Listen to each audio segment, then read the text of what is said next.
ಹುಣ್ಣಿಮೆ ನಂತರ 8 ರಾಶಿಯವರಿಗೆ ರಾಜಯೋಗ ಶುರುವಾಗಿದೆ. ಈ 8 ರಾಶಿಯವರು ಪ್ರತಿಯೊಂದು ಕ್ಷೇತ್ರದಲ್ಲೂ ಅಧಿಕ ಲಾಭವನ್ನು ಪಡೆಯುತ್ತಾರೆ. ತಮ್ಮ ಜೀವನದಲ್ಲಿ ಎಲ್ಲ ರೀತಿಯ ಸಮಸ್ಯೆಗಳಿಂದ ಮುಕ್ತರಾಗುತ್ತಾರೆ. ಹಾಗಾದರೆ ರಾಜಯೋಗ ಇರುವ ರಾಶಿಗಳು ಯಾವುವು? ಯಾವ ಕ್ಷೇತ್ರದಲ್ಲಿ ಅದೃಷ್ಟ ಹೊಂದಿದ್ದಾರೆ? ಯಾವ ಕ್ಷೇತ್ರದಲ್ಲಿ ಅವರು ಮುಟ್ಟಿದ್ದೆಲ್ಲ ಚಿನ್ನವಾಗಲಿದೆ? ಹುಣ್ಣಿಮೆಯಿಂದ ಈ ರಾಶಿಯಲ್ಲಿ ಇರುವಂತಹ ವ್ಯಕ್ತಿಗಳಿಗೆ ಸೋಲೆ ಇಲ್ಲ. ಆಕಸ್ಮಿಕ ಧನ ಪ್ರಾಪ್ತಿ, ಕುಬೇರ ದೇವನ ಸಂಪೂರ್ಣವಾದ ಅನುಗ್ರಹ ಆಶೀರ್ವಾದ ದೊರೆಯುತ್ತದೆ. ಇದರಿಂದಾಗಿ ಈ ರಾಶಿಯಲ್ಲಿರುವಂಥ ವ್ಯಕ್ತಿಗಳು ಅತ್ಯುತ್ತಮ ರಾಜಯೋಗವನ್ನು ಬರಮಾಡಿಕೊಳ್ಳುತ್ತಾರೆ. ಇವರ ಜೀವನದಲ್ಲಿ ಶನಿಯ ಸ್ಥಾನ ಬದಲಾವಣೆಯಾಗುತ್ತಿರುವುದರಿಂದ ಎಲ್ಲ ರೀತಿಯ ಸಂಕಷ್ಟಗಳು ದೂರವಾಗುತ್ತವೆ. ಇವರು ಅದೃಷ್ಟವಂತರು ಎಂದೇ ಹೇಳ್ಬೋದು. ಹಾಗಾದರೆ ಯಾವೆಲ್ಲ ರಾಶಿಯವರಿಗೆ ಯಾವೆಲ್ಲ ರೀತಿಯ ಲಾಭ ಹಾಗೂ ಅದೃಷ್ಟಗಳು ಈ ಒಂದು ಹುಣ್ಣಿಮೆ ಮುಗಿದ ನಂತರ ದೊರೆಯುತ್ತದೆಂದು ತಿಳಿದುಕೊಳ್ಳೋಣ.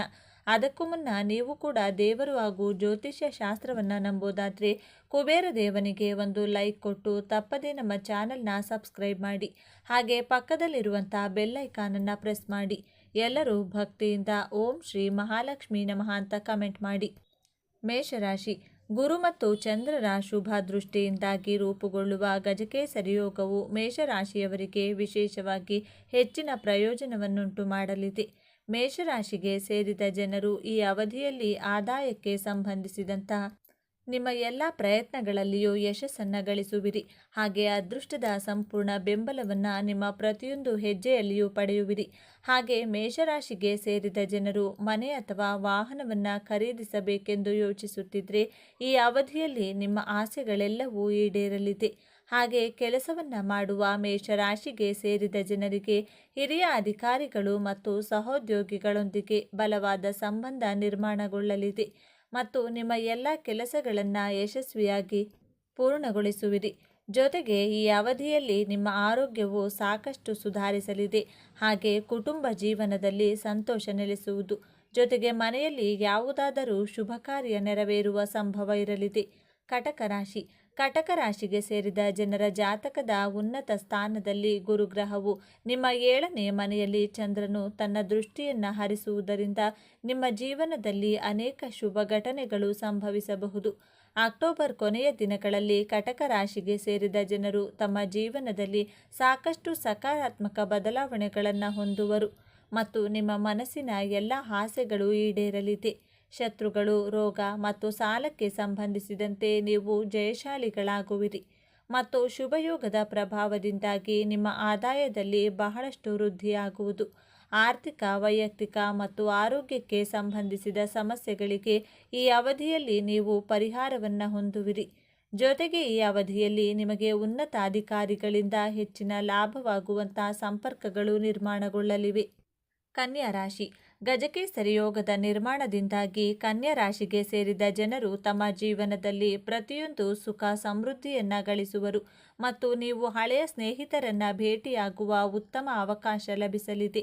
ನೀವು ಅಂಗಡಿ ಅಥವಾ ಮನೆಯನ್ನು ಖರೀದಿಸಬೇಕೆಂದು ಬಯಸುತ್ತಿದ್ದರೆ ಈ ಅವಧಿಯಲ್ಲಿ ಶುಭಯೋಗದ ಪ್ರಭಾವದಿಂದಾಗಿ ಅಕ್ಟೋಬರ್ ಕೊನೆಯ ದಿನಗಳಲ್ಲಿ ನೀವು ಅವುಗಳನ್ನು ಖರೀದಿಸುವ ಯೋಗ ದೊರಕಲಿದೆ. ಜೀವನಕ್ಕೆ ಸಂಬಂಧಿಸಿದಂತೆ ಕನ್ಯಾ ರಾಶಿಗೆ ಸೇರಿದ ಜನರು ಅನೇಕ ಲಾಭವನ್ನು ಪಡೆಯುವರು ಮತ್ತು ಪದವಿ ಹಾಗೂ ಪ್ರತಿಷ್ಠೆಯಲ್ಲಿ ವೃತ್ತಿಯನ್ನು ಹೊಂದುವುದರೊಂದಿಗೆ ಉತ್ತಮ ಬದಲಾವಣೆಗಳನ್ನು ಹೊಂದುವಿರಿ. ಈ 3 ದಿನಗಳಲ್ಲಿ ನಿರ್ಧಾರವನ್ನು ತೆಗೆದುಕೊಳ್ಳುವುದರಿಂದ ನಿಮಗೆ ಸಾಕಷ್ಟು ಶುಭ ಫಲಗಳ ಪ್ರಾಪ್ತಿಯಾಗುವುದು ಖಂಡಿತ. ಸಂಪತ್ತಿಗೆ ಸಂಬಂಧಿಸಿದಂತೆ ಈ ಅವಧಿಯಲ್ಲಿ ಲಾಭವನ್ನು ಪಡೆಯುವಿರಿ ಮತ್ತು ನಿಮ್ಮ ಸುಖ ಸಮೃದ್ಧಿಯಲ್ಲಿ ಹೆಚ್ಚಳವಾಗಲಿದೆ. ತುಲಾರಾಶಿ. ತುಲಾರಾಶಿಗೆ ಸೇರಿದ ಜನರ ಜಾತಕದ 10ನೇ ಮನೆಯಲ್ಲಿ ಚಂದ್ರ ಮತ್ತು ಗುರು ಗ್ರಹಗಳು ಪರಸ್ಪರ ದೃಷ್ಟಿ ಹರಿಸುವುದರಿಂದ ಗಜಕೇಸರಿ ಯೋಗವು ನಿರ್ಮಾಣಗೊಳ್ಳುವುದು. ಗಜಕೇಸರಿ ಯೋಗದ ಶುಭ ಪ್ರಭಾವದಿಂದಾಗಿ ಅಕ್ಟೋಬರ್ ಕೊನೆಯ ದಿನಗಳಲ್ಲಿ ತುಲಾರಾಶಿಗೆ ಸೇರಿದ ಜನರ ಆದಾಯದಲ್ಲಿ ಸಾಕಷ್ಟು ವೃದ್ಧಿಯಾಗುವುದು. ಹಾಗೆ ನೀವು ಹಠಾತ್ ಲಾಭವನ್ನು ಪಡೆಯುವ ಸಂಭವವಿದೆ. ಉದ್ಯೋಗದಲ್ಲಿ ನೀವು ಸಮೃದ್ಧಿಯನ್ನು ಹೊಂದುವಿರಿ ಮತ್ತು ವ್ಯಾಪಾರವನ್ನು ವಿಸ್ತರಿಸಲು ಉತ್ತಮ ಯೋಜನೆಗಳನ್ನು ರೂಪಿಸುವಿರಿ. ತುಲಾರಾಶಿಗೆ ಸೇರಿದ ಜನರ ಆರೋಗ್ಯವು ಈ ಅವಧಿಯಲ್ಲಿ ಸುಧಾರಿಸಲಿದೆ ಮತ್ತು ಶಾರೀರಿಕ ಹಾಗೂ ಮಾನಸಿಕವಾಗಿ ನೀವು ಬಲವಾದ ಸ್ಥಿತಿಯಲ್ಲಿರುವಿರಿ. ಈ ಶುಭಯೋಗದ ಪ್ರಭಾವದಿಂದಾಗಿ ತುಲಾ ರಾಶಿಗೆ ಸೇರಿದ ಜನರು ಲಾಭದಾಯಕ ಸಂಪರ್ಕಗಳನ್ನು ಪಡೆಯುವರು ಮತ್ತು ಮನೆಯಲ್ಲಿ ಸಂತೋಷಮಯವಾದ ವಾತಾವರಣವಿರಲಿದೆ. ಸಂಗಾತಿಯ ಸಹಾಯದಿಂದ ಸಂಪತ್ತು ಖರೀದಿಸುವ ಯೋಗ ಲಭಿಸುವುದು. ವೃಶ್ಚಿಕ ರಾಶಿ. ವೃಶ್ಚಿಕ ರಾಶಿಗೆ ಸೇರಿದ ಜನರ ಜಾತಕದ ಅದೃಷ್ಟದ ಮನೆಯಲ್ಲಿ ಗುರುವಿನೊಂದಿಗೆ ಚಂದ್ರನ ಪರಸ್ಪರ ದೃಷ್ಟಿ ಹರಿಸುವುದರಿಂದ ಗಜಕೇಸರಿ ಯೋಗದ ನಿರ್ಮಾಣವಾಗುವುದು. ಹಾಗಾಗಿ ವೃಶ್ಚಿಕ ರಾಶಿಗೆ ಸೇರಿದ ಜನರಿಗೆ ಅಕ್ಟೋಬರ್ ತಿಂಗಳ ಕೊನೆಯ ದಿನಗಳಲ್ಲಿ ಎಲ್ಲ ರೀತಿಯ ವಿವಾದಗಳಿಂದ ಮುಕ್ತಿ ದೊರಕುವುದು ಮತ್ತು ಮಾತು ಹಾಗೂ ವ್ಯವಹಾರದಲ್ಲಿ ಸಕಾರಾತ್ಮಕ ಬದಲಾವಣೆಗಳನ್ನು ಹೊಂದುವಿರಿ. ಈ ರಾಶಿಗೆ ಸೇರಿದ ಜನರು ಹೊಸ ಕೆಲಸವನ್ನು ಹುಡುಕುತ್ತಿದ್ದರೆ ಈ ಅವಧಿಯಲ್ಲಿ ನಿಮ್ಮ ಆಸೆಗಳೆಲ್ಲ ಈಡೇರಲಿದೆ. ಹಾಗೆ ನಿಮ್ಮದೇ ಆದಂಥ ಸ್ವಂತ ವ್ಯಾಪಾರವನ್ನು ಶುರು ಮಾಡಬೇಕೆಂದಿರುವವರಿಗೆ ಈ ದಿನಗಳು ಸಾಕಷ್ಟು ಶುಭವಾಗಿರುವುದು. ವೃಶ್ಚಿಕ ರಾಶಿಗೆ ಸೇರಿದ ಜನರಿಗೆ ಶುಭಯೋಗದ ಪ್ರಭಾವದಿಂದಾಗಿ ಆದಾಯದಲ್ಲಿ ಹೆಚ್ಚಳವಾಗುವುದು ಮತ್ತು ಅವಿವಾಹಿತರಿಗೆ ಈ ಅವಧಿಯಲ್ಲಿ ವಿಶೇಷ ವ್ಯಕ್ತಿಯನ್ನು ಭೇಟಿಯಾಗುವ ಯೋಗ ದೊರಕಲಿದೆ. ವೃಶ್ಚಿಕ ರಾಶಿಗೆ ಸೇರಿದ ಜನರು ಈ ಅವಧಿಯಲ್ಲಿ ಎಲ್ಲ ರೀತಿಯ ಆರೋಗ್ಯ ಸಮಸ್ಯೆಗಳಿಂದ ಮುಕ್ತಿಯನ್ನು ಪಡೆಯುವರು ಮತ್ತು ರಾಜಕೀಯಕ್ಕೆ ಸಂಬಂಧಿಸಿದಂತೆ ನಿಮ್ಮ ಸಂಪರ್ಕಗಳು ವೃದ್ಧಿಯಾಗಲಿವೆ. ಮಕರ ರಾಶಿ. ಮಕರ ರಾಶಿಯಲ್ಲಿ ಚಂದ್ರನು ಸಪ್ತಮ ಮನೆಯಲ್ಲಿ ಗುರುವಿನೊಂದಿಗೆ ತಮ್ಮ ಸಂಸಪ್ತಕ ದೃಷ್ಟಿಯಿಂದಾಗಿ ಗಜಕೇಸರಿ ಯೋಗದ ನಿರ್ಮಾಣವಾಗಲಿದೆ. ಈ ಗಜಕೇಸರಿ ಯೋಗದ ಪ್ರಭಾವದಿಂದಾಗಿ ಮಕರ ರಾಶಿಗೆ ಸೇರಿದ ಜನರ ಚಿಂತೆಗಳು ದೂರವಾಗುವುದು ಮತ್ತು ಅದೃಷ್ಟದ ಬೆಂಬಲವನ್ನು ನಿಮ್ಮ ಪ್ರತಿಯೊಂದು ಹೆಜ್ಜೆಯಲ್ಲಿಯೂ ಪಡೆಯುವಿರಿ. ಹಾಗಾಗಿ ಮಕರ ರಾಶಿಗೆ ಸೇರಿದ ಜನರು ಉತ್ತಮ ಬುದ್ಧಿವಂತಿಕೆಯನ್ನು ಹೊಂದುವರು ಮತ್ತು ನೀವು ಮಹತ್ವಪೂರ್ಣವಾದ ನಿರ್ಧಾರವನ್ನು ತೆಗೆದುಕೊಳ್ಳಲು ಈ ಅವಧಿಯು ಬಹಳ ಉತ್ತಮವಾಗಿರಲಿದೆ. ಇದರಿಂದಾಗಿ ಭವಿಷ್ಯದಲ್ಲಿ ಸಾಕಷ್ಟು ಲಾಭವನ್ನು ಪಡೆಯುವಿರಿ. ಹಾಗೆ ಕೆಲಸಕ್ಕೆ ಸಂಬಂಧಿಸಿದಂತೆ ನೀವು ದೊಡ್ಡ ಯಶಸ್ಸನ್ನು ಗಳಿಸುವಿರಿ ಮತ್ತು ನಿಮ್ಮ ಆರ್ಥಿಕ ಸ್ಥಿತಿ ಬಲಗೊಳ್ಳಲಿದೆ. ಶತ್ರು, ರೋಗ ಮತ್ತು ಸಾಲಕ್ಕೆ ಸಂಬಂಧಿಸಿದ ಸಮಸ್ಯೆಗಳಿಂದ ಈ ಅವಧಿಯಲ್ಲಿ ನೀವು ಮುಕ್ತಿಯನ್ನು ಪಡೆಯುವಿರಿ. ಜೊತೆಗೆ ಈ ಸಮಯದಲ್ಲಿ ನಿಮ್ಮ ಆದಾಯದಲ್ಲಿ ಸಾಕಷ್ಟು ವೃದ್ಧಿಯಾಗುವುದು ಮತ್ತು ಅಂಗಡಿ ಅಥವಾ ವಾಹನವನ್ನು ಖರೀದಿಸುವ ಯೋಗ ನಿರ್ಮಾಣಗೊಳ್ಳಲಿದೆ. ಅಕ್ಟೋಬರ್ ತಿಂಗಳ ಕೊನೆಯ ದಿನಗಳಲ್ಲಿ ನೀವು ಸಾಕಷ್ಟು ಶುಭ ಸುದ್ದಿಯನ್ನು ಪಡೆಯುವ ಯೋಗವೂ ಕೂಡ ಲಭಿಸುವುದು. ಮಿಥುನ ರಾಶಿ. ಮಿಥುನ ರಾಶಿಗೆ ಸೇರಿದ ಜನರಿಗೆ ವಿಶೇಷವಾಗಿ ಸಾಕಷ್ಟು ಲಾಭ ದೊರಕುವುದು. ಈ ಅವಧಿಯಲ್ಲಿ ಕೆಲಸವನ್ನು ಮಾಡುವ ಮಿಥುನ ರಾಶಿಗೆ ಸೇರಿದ ಜನರಿಗೆ ಪ್ರಗತಿ ದೊರಕುವ ಅವಕಾಶ ಸಾಕಷ್ಟು ಹೆಚ್ಚಾಗಿ ಲಭಿಸಲಿದೆ. ಈ ಸಮಯದಲ್ಲಿ ಮಿಥುನ ರಾಶಿಗೆ ಸೇರಿದ ವಿದ್ಯಾರ್ಥಿಗಳಿಗೆ ಶಾರೀರಿಕ ಉತ್ಸಾಹದಲ್ಲಿ ಬಹಳಷ್ಟು ಹೆಚ್ಚಳವಾಗುವುದು ಮತ್ತು ಯಶಸ್ಸು ಗಳಿಸುವ ಸಂಭವ ಸಾಕಷ್ಟು ವೃದ್ಧಿಯಾಗಲಿದೆ. ಈ ಅವಧಿಯಲ್ಲಿ ಮಿಥುನ ರಾಶಿಗೆ ಸೇರಿದ ವ್ಯಾಪಾರವನ್ನು ಮಾಡುವ ಜನರಿಗೆ ಹೆಚ್ಚಿನ ಲಾಭವನ್ನು ಪಡೆಯಲು ಉತ್ತಮ ಅವಕಾಶಗಳ ಪ್ರಾಪ್ತಿ ಕೂಡ ಆಗುವುದು. ಮಂಗಳನ ಶುಭ ಪ್ರಭಾವದಿಂದಾಗಿ ಮಿಥುನ ರಾಶಿಗೆ ಸೇರಿದ ಜನರು ತಮ್ಮ ಕಠಿಣ ಪರಿಶ್ರಮಕ್ಕೆ ತಕ್ಕ ಪ್ರತಿಫಲವನ್ನು ಈ ಸಂದರ್ಭದಲ್ಲಿ ಪಡೆಯಲಿದ್ದಾರೆ. ಬುಧನ ನಕ್ಷತ್ರದಲ್ಲಿ ಮಂಗಳನ ಸಂಚಾರದಿಂದಾಗಿ ನಿಮ್ಮ ಮನೆಯಲ್ಲಿ ಸುಖ ಸಮೃದ್ಧಿ ಹೆಚ್ಚಾಗುವುದು. ಜೊತೆಗೆ ಶಾಂತಿಯುತ ವಾತಾವರಣ ಇರುವುದರಿಂದ ಸಾಕಷ್ಟು ಸಕಾರಾತ್ಮಕ ಫಲಿತಾಂಶಗಳನ್ನು ಈ ಸಂದರ್ಭದಲ್ಲಿ ಮಿಥುನ ರಾಶಿಗೆ ಸೇರಿದ ಜನರು ಪಡೆಯಲಿದ್ದಾರೆ. ಈ ಸಮಯದಲ್ಲಿ ಹೊಸ ಜವಾಬ್ದಾರಿಗಳೊಂದಿಗೆ ಹೊಸ ಜನರೊಂದಿಗೆ ನಿಮ್ಮ ಪರಿಚಯ ಹೆಚ್ಚುತ್ತದೆ ಮತ್ತು ಸಾಮಾಜಿಕ ಸಂಪರ್ಕಗಳು ವೃದ್ಧಿಯಾಗುತ್ತದೆ. ವೃತ್ತಿಯಲ್ಲಿ ನಿಮಗೆ ಪ್ರಗತಿಯ ಅವಕಾಶಗಳು ಬಹಳಷ್ಟು ಸಿಗುತ್ತವೆ ಮತ್ತು ನಿಮ್ಮ ಆತ್ಮವಿಶ್ವಾಸ ಹೆಚ್ಚಾಗುತ್ತದೆ. ಮೀನರಾಶಿ. ಮೀನರಾಶಿಗೆ ಸೇರಿದ ಜನರಿಗೆ ಬಹಳಷ್ಟು ಶುಭ ಫಲಗಳ ಪ್ರಾಪ್ತಿಯಾಗುವುದು. ಈ ಅವಧಿಯಲ್ಲಿ ಕೆಲಸವನ್ನು ಮಾಡುವ ಮೀನರಾಶಿಗೆ ಸೇರಿದ ಜನರು ಬಡ್ತಿಯನ್ನು ಪಡೆಯಲು ಉತ್ತಮ ಅವಕಾಶಗಳ ಪ್ರಾಪ್ತಿಯಾಗಲಿದೆ. ಹಾಗೆ ನಿಮ್ಮ ಆದಾಯದಲ್ಲಿ ಸಾಕಷ್ಟು ಹೆಚ್ಚಳವಾಗುವುದರೊಂದಿಗೆ ನಿಮಗೆ ಧನಸಂಪತ್ತಿನ ಕೊರತೆ ಉಂಟಾಗುವುದಿಲ್ಲ. ಈ ಸಂದರ್ಭದಲ್ಲಿ ನಿಮ್ಮ ಕಷ್ಟಗಳೆಲ್ಲ ದೂರವಾಗಲಿದೆ. ಮಂಗಳನ ಶುಭ ಪ್ರಭಾವದಿಂದಾಗಿ ಮೀನರಾಶಿಗೆ ಸೇರಿದ ಜನರ ಆತ್ಮವಿಶ್ವಾಸದಲ್ಲಿ ಸಾಕಷ್ಟು ಹೆಚ್ಚಳವಾಗುವುದು ಮತ್ತು ಅದೃಷ್ಟದ ಸಂಪೂರ್ಣ ಬೆಂಬಲವನ್ನು ಈ ರಾಶಿಗೆ ಸೇರಿದ ಜನರು ತಮ್ಮ ಪ್ರತಿ ಹೆಜ್ಜೆಯಲ್ಲಿ ಪಡೆಯಲಿದ್ದಾರೆ. ಮೀನರಾಶಿಗೆ ಸೇರಿದ ಜನರು ಈ ಅವಧಿಯಲ್ಲಿ ಶಾರೀರಿಕವಾಗಿ ಉತ್ತಮ ಸಾಮರ್ಥ್ಯವನ್ನು ಹೊಂದುವರು. ಹಾಗೆ ಮಂಗಳನ ನಕ್ಷತ್ರ ಬದಲಾವಣೆಯಿಂದಾಗಿ ಮೀನರಾಶಿಗೆ ಸೇರಿದ ಜನರ ಮನೆಯಲ್ಲಿ ಸುಖ ಶಾಂತಿ ಹೆಚ್ಚಾಗಿ ನೆಲೆಸುವುದು. ಜೊತೆಗೆ ಕೆಲಸವನ್ನು ಮಾಡುವ ಈ ರಾಶಿಯವರಿಗೆ ಪ್ರಗತಿಗಾಗಿ ಅತ್ಯುತ್ತಮವಾದ ಅವಕಾಶಗಳು ಈ ಸಂದರ್ಭದಲ್ಲಿ ಗೋಚರಿಸಲಿದೆ. ಕುಟುಂಬದಲ್ಲಿ ಯಾರಿಗಾದರೂ ಆರೋಗ್ಯ ಸಂಬಂಧಿತ ಸಮಸ್ಯೆ ಇದ್ದರೆ ಅವರಿಗೆ ಪರಿಹಾರ ದೊರೆಯುತ್ತದೆ ಮತ್ತು ಕುಟುಂಬದೊಂದಿಗೆ ಯಾವುದಾದರೂ ತೀರ್ಥ ಸ್ಥಳಕ್ಕೆ ಹೋಗಲು ಯೋಜನೆಯನ್ನು ರೂಪಿಸುವಿರಿ. ಈ ಅವಧಿಯಲ್ಲಿ ಕುಟುಂಬದ ಯಾರಾದರೂ ಸದಸ್ಯರಿಗೆ ವಿವಾಹದ ಯೋಗ ದೊರಕಬಹುದು. ಈ ಮಾಹಿತಿ ನಿಮಗೆ ಇಷ್ಟವಾಗಿದೆ ಎಂದು ನಾನು ಭಾವಿಸ್ತೇನೆ. ಈ ಮಾಹಿತಿಯನ್ನು ಲೈಕ್ ಮಾಡಿ, ಶೇರ್ ಮಾಡಿ, ನಮ್ಮ ಚಾನಲ್ನ ತಪ್ಪದೇ ಸಬ್ಸ್ಕ್ರೈಬ್ ಮಾಡಿಕೊಳ್ಳಿ. ಒಂದೊಳ್ಳೆ ಮಾಹಿತಿಯೊಂದಿಗೆ ಪುನಃ ಭೇಟಿಯಾಗೋಣ.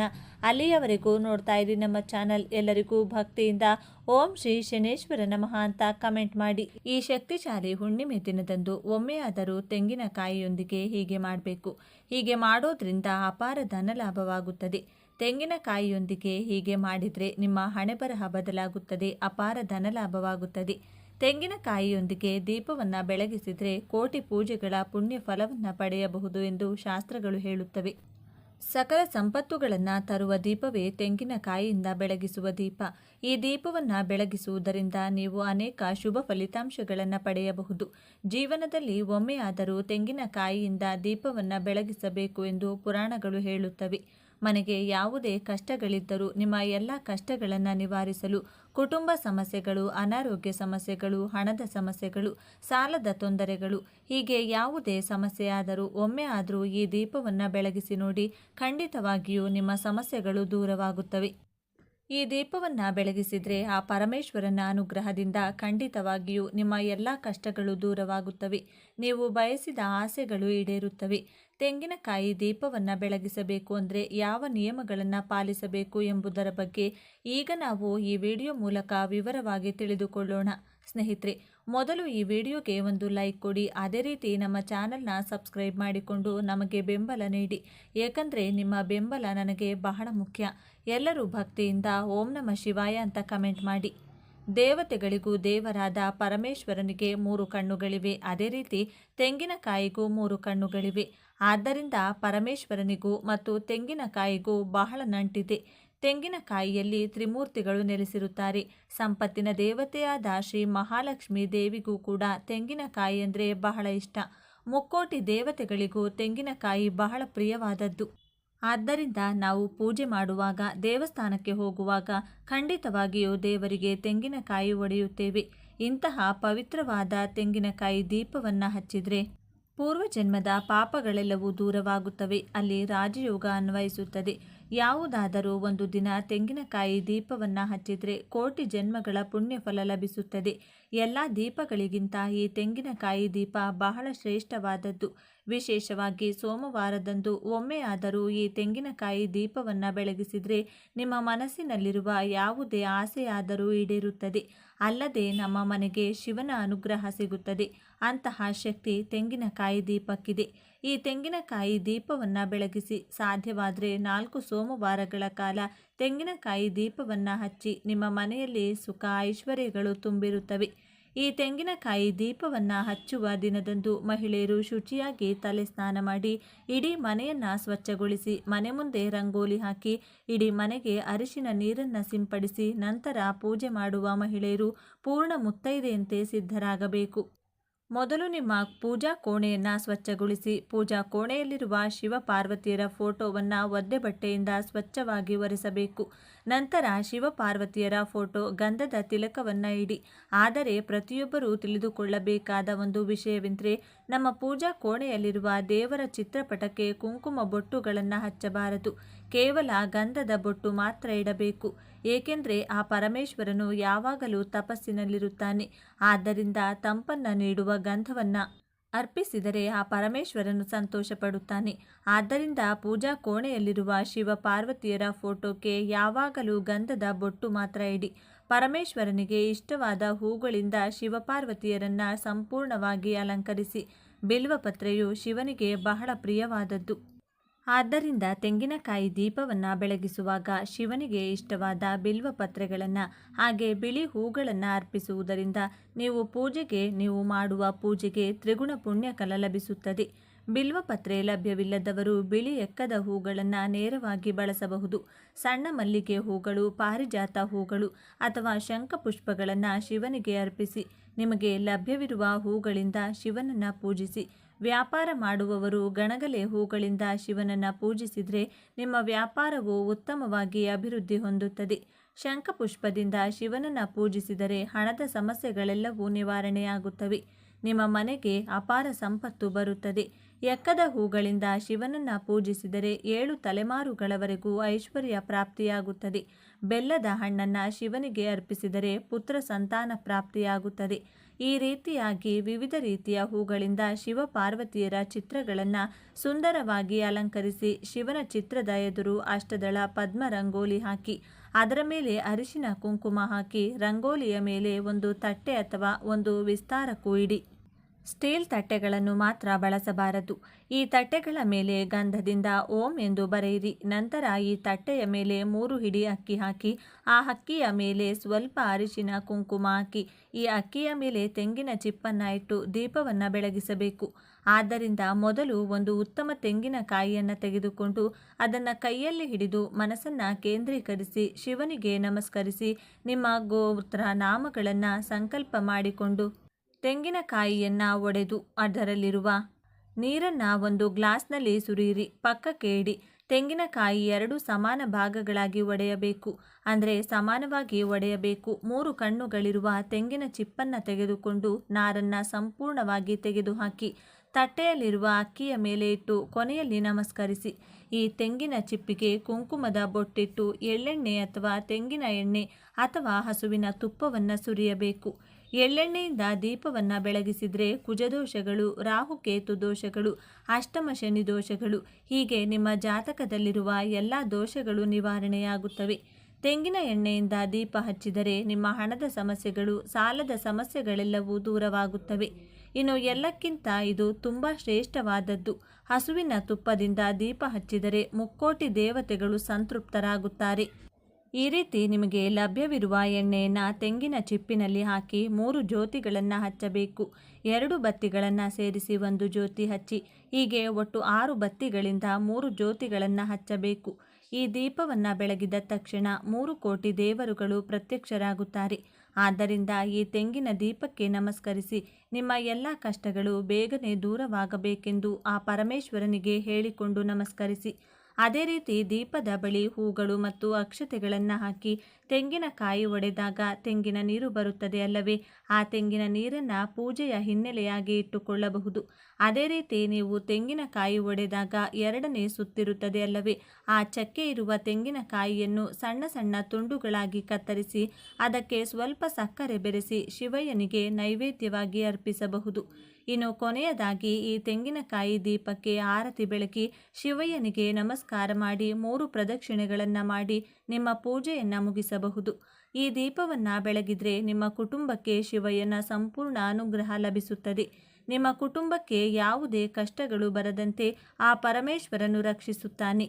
ಆದ್ದರಿಂದ ಒಮ್ಮೆಯಾದರೂ ತೆಂಗಿನಕಾಯಿ ದೀಪವನ್ನು ಹೀಗೆ ಬೆಳಗಿಸಿ ಶುಭ ಫಲಿತಾಂಶಗಳನ್ನು ಪಡೆಯಿರಿ. ಈ ದಿನ ಈ ಎಲೆಯನ್ನು ಮರೆಯದೆ ತಿನ್ನಬೇಕು. ತಿನ್ನೋದ್ರಿಂದ ನಿಮ್ಮ ಮನೆಯಲ್ಲಿ ಹಣದ ಮಳೆ ಸುರಿಯುತ್ತದೆ, ಕೇಳರಿಯದ ಅದೃಷ್ಟ ಬರುತ್ತದೆ, ಅಂತ್ಯವಿಲ್ಲದ ಐಶ್ವರ್ಯ ಪ್ರಾಪ್ತಿಯಾಗುತ್ತದೆ, ಆರೋಗ್ಯ ಸಮಸ್ಯೆಗಳು ದೂರವಾಗುತ್ತವೆ. ಈ ಎಲೆಯನ್ನು ತಿನ್ನುವುದು ಆರೋಗ್ಯಕ್ಕೆ ತುಂಬ ಒಳ್ಳೆಯದು ಎಂದು ಶಾಸ್ತ್ರಗಳು ಸಹ ಹೇಳುತ್ತವೆ. ಒಮ್ಮೆ ಆದರೂ ಬಸಳೆ ಸೊಪ್ಪಿನ ಎಲೆಗಳನ್ನು ತಿನ್ನಬೇಕೆಂದು ಶಾಸ್ತ್ರಗಳು ಹೇಳುತ್ತವೆ. ಅಂದರೆ ಬಸಳೆ ಸೊಪ್ಪನ್ನು ಬೇಯಿಸಿ ತಿನ್ನಬೇಕು ಅಥವಾ ಪಲ್ಯವನ್ನಾದರೂ ಮಾಡಿಕೊಂಡು ತಿನ್ನಬೇಕು. ಅನೇಕರಿಗೆ ಈ ವಿಷಯ ತಿಳಿದಿದೆ. ಈ ಬಸಳೆ ಸೊಪ್ಪನ್ನು ತಿನ್ನೋದ್ರಿಂದ ಕೇಳರಿಯದ ಅದೃಷ್ಟ ನಮ್ಮನ್ನು ಆವರಿಸುತ್ತದೆ, ಅಕ್ಷಯ ಐಶ್ವರ್ಯ ಬರುತ್ತದೆ, ಶಿವಾನುಗ್ರಹ ಉಂಟಾಗುತ್ತದೆ, ಆರೋಗ್ಯಕ್ಕೂ ಕೂಡ ತುಂಬ ಒಳ್ಳೆಯದು. ಆದ್ದರಿಂದ ಒಮ್ಮೆ ಆದರೂ ಬಸಳೆ ಸೊಪ್ಪನ್ನು ತಿನ್ನಿ. ಬಸಳೆ ಸೊಪ್ಪು ತುಂಬ ಒಳ್ಳೆಯದು. ಬಸಳೆ ಸೊಪ್ಪು ತಿನ್ನೋದ್ರಿಂದ ಚುರುಕುತನ ಹೆಚ್ಚುತ್ತದೆ. ಬಸಳೆ ಸೊಪ್ಪು ನಮ್ಮ ರಾಜ್ಯಗಳಲ್ಲಿ ಹೇರಳವಾಗಿ ಸಿಗುತ್ತದೆ. ಈ ಎಲೆ ತಿನ್ನೋದ್ರಿಂದ ಮಾನಸಿಕ ರೋಗಗಳು ಕಡಿಮೆಯಾಗುತ್ತವೆ. ಅಷ್ಟೇ ಅಲ್ಲದೆ ಈ ಎಲೆಗಳನ್ನು ತಿನ್ನೋದ್ರಿಂದ ದೇಹದಲ್ಲಿನ ತ್ಯಾಜ್ಯಗಳು ಹೊರಹಾಕಲ್ಪಡುತ್ತವೆ, ಕಣ್ಣಿನ ದೃಷ್ಟಿ ಸುಧಾರಿಸುತ್ತದೆ. ಈ ಮಾಹಿತಿ ನಿಮಗೆ ಇಷ್ಟವಾಗಿದೆ ಎಂದು ನಾನು ಭಾವಿಸ್ತೇನೆ. ಈ ಮಾಹಿತಿಯನ್ನು ಲೈಕ್ ಮಾಡಿ, ಶೇರ್ ಮಾಡಿ, ನಮ್ಮ ಚಾನಲ್ನ ತಪ್ಪದೇ ಸಬ್ಸ್ಕ್ರೈಬ್ ಮಾಡಿಕೊಳ್ಳಿ. ಒಂದೊಳ್ಳೆ ಮಾಹಿತಿಯೊಂದಿಗೆ ಪುನಃ ಭೇಟಿಯಾಗೋಣ. ಅಲ್ಲಿಯವರೆಗೂ ನೋಡ್ತಾ ಇರಿ ನಮ್ಮ ಚಾನಲ್ನ. ಎಲ್ಲರೂ ಭಕ್ತಿಯಿಂದ ಓಂ ನಮಃ ಶಿವಾಯ ಅಂತ ಕಮೆಂಟ್ ಮಾಡಿ. ಎಲ್ಲರಿಗೂ ಒಳ್ಳೆಯದಾಗಲಿ. ಧನ್ಯವಾದಗಳು.